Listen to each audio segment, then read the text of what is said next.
Alright, we back, y'all. So, remembering that you hold all the power within you. If you don't want to give your power away, you don't have to. Because remember that you are a vessel for Holy Spirit. Holy Spirit is in all of us. But there's also darkness within all of us. And you got to know which side that you're on. You got to know which side that you let control your vessel. And it's just period. You just got to know. If you don't know, now you know. Like, if you don't know, now you know. Nigga, you know very well, hey, who you are. No one will hold you back. 12:22 on the clock. My computer down, y'all. Hey, I'm get my charger in a minute. But so be wise, okay, in your intentions, okay. Speaking the truth about what people have done to you is not ill will. You're just speaking up for yourself. You letting people know your story. You letting people know everything wasn't everything. And for those people outside of your family that was your family closest friends, they never knew what the fuck your family was actually doing to you. Even if they had an indication of it, they never knew to what extent. So don't blame those people for standing by idly because they really didn't know. Now, for the people that knew exactly what was going on and stood by, those are the people that's receiving karma for their actions. And karma is just lessons. So they're going to go through the same lessons until they learn how to admit their faults, admit their wrongs, and learn how to grow from it. It's just facts. That's what karma is. That's what a karmic cycle is. Right? It's lessons that you have to learn. But when you've done completing your karmic cycles, you go on to a better cycle, and this better cycle is when you receive all your blessings and rewards for your hard work. That's just it. Okay, so let's do bullet point number 6, and we're going to close this out. It says you're going to love yourself by allowing yourself to have a choice, to have chose. Oh, okay. So by loving yourself, you are allowing yourself to have a choice. Your heart and your mind are one. Let it flow. Okay. So when I told you you have to realign yourself energetically, like work on your 7 chakras, but it's more chakras in the body, but they're saying there's 7 main ones. Okay, and it go all the way from your crown to your sweet pot. You get me? Go all the way down. All right. So once you open and heal every last one of them, now I'm not saying do it rapidly because this shit takes years for certain individuals, but because I've been here several lifetimes and reincarnated several lifetimes to do the same thing I'm doing now on other planets and other dimensional times, and I'm doing it here again now, it's easy for me to do. But it's not easy for everybody. So take it step by step. The first one that you want to do is do your root chakra. Okay. Now this is your love spot. This is where your self-worth, your self-confidence lies and comes from. Okay.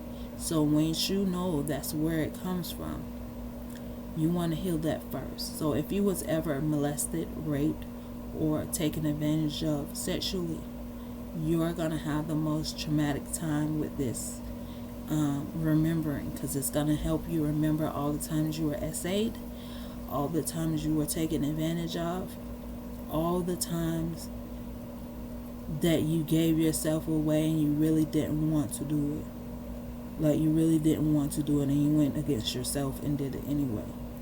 All the times that you use your vessel inappropriate, that led sweet spot inappropriate, you're going to remember that. It's going to bring up all of those things. It's going to bring up all of those traumatic events that happened to you. I was SA'd by my uncle's friends. My uncle would take me on a boat to go fishing because I was the only one in my family that wanted to go fishing, and his buddies would be on there. I was SA'd by a couple of his buddies. When I was 8 years old, we had a sleepover with some friends. My aunt was keeping somebody else's children from the state. She had state custody over them, and we were visiting, and we had a sleepover. And because I remember who I was very young, like I'm bisexual. I like girls, so I was attracted to girls when I was younger, right? And during this time, I had an older sister that was already gay, and they didn't really like her in the family anyway. They didn't really like her. They kind of shunned her away as well because she was gay. She wasn't following the standards of what they think we should be, right? So when at this sleepover, I was kissing and filling up on another girl that was there, right? One of the girls had left the room and was sitting in the hallway, and I remember it like it was yesterday. My aunt asked her why she was in the hallway, and she was like, I don't want to be in there. And she said, why you don't want to be in there? And she made her come close to her, and she was like, they in there doing stuff, they're touching on each other, right? So I'm the only one that got in trouble for that, even though the other person was touching on me. So I'm the only one that got in trouble for that. And I got a beating. I got told that's not right. I got told that's horrible. You should never do that. And we don't want no gay people in our family. So I got shunned from when I was a kid of liking girls, right? Bruh. And I don't know why I'm telling y'all this, because I'm trying to help y'all heal, but this is bringing up moments and when I remember, right? So here it is. So I got in trouble. I got a beating. I got chastised for that shit. Nobody else in the room got chastised for even being interested in girls. They just didn't care. It was me that got chastised for it. Right? Now, after that, my aunt is a con artist, okay? She writes bad checks. She even had me cash one for her one day. While she sat in the car, she wrote a bad check and had me go in there and cash it for her with her ID. I was 16. I remember that. That's why I stay away from that aunt to this day. I don't even fucking deal with her. This is the same aunt, right? So mind you, my cousin, which was her daughter, rest in peace, Charlene, which was her daughter at the time, had a husband. This husband was messing with the young girl in her house that she got awarded the state from. They knew it. They didn't care, right? So she wrote a check and gave the check to him, and we went to go get pizza. This was like the next day or the day, like another weekend that I came to visit. However, we went to go get pizza, and I'm the only one in the car with this man. It's just me and him. We're driving to go get the pizza. We get to the pizza place. He give them the check for the pizza, and we're sitting in the car.